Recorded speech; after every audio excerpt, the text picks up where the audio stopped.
ഞാൻ രാവിലെ പ്രഭാത സവാരിക്കിടയിലാണ് ദിക്റും സ്വലാത്തുമൊക്കെ ചൊല്ലുന്നത്. ഇത് അദബ് കേടാകുമോ ഉസ്താദേ? ചോദിച്ചിരിക്കുന്നത് നാസറുദ്ദീൻ കുണ്ടറമെന്നു. അതൊരിക്കലും അദബ് കേടാവില്ല. പക്ഷേ ആ സമയത്തെ ശ്രദ്ധ ദിക്റിനോട് നമുക്കുണ്ടാവണമെന്നതാണ്. നമ്മൾ സാധാരണ പ്രഭാത സവാരിയല്ല, നമ്മൾ വീട്ടിൽ റെസ്റ്റ് എടുത്തിരിക്കുകയാണ്, നമ്മൾ ചൊല്ലിക്കൊണ്ടിരിക്കുന്നു. പക്ഷേ നമ്മുടെ മനസ്സും നമ്മുടെ മൈൻഡും ഒക്കെ വേറെയാണ്. നാവ് കൊണ്ട് ദിക്ർ ചൊല്ലുന്നത്, അതാണ് അദബ് കേട്.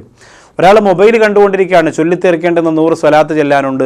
അതിങ്ങനെ ചൊല്ലുമ്പോൾ മൊബൈലിൻ്റെ ഇങ്ങനെ സ്റ്റോറീസ് ഇങ്ങനെ കണ്ടുകൊണ്ടിരിക്കുന്നു. ചിരിയും കോമഡിയും തമാശയും അപകടങ്ങളും യുദ്ധങ്ങളും ഗൾഫ് യാത്രയും തമാശകളൊക്കെ കണ്ടുകൊണ്ടിരിക്കുന്നു.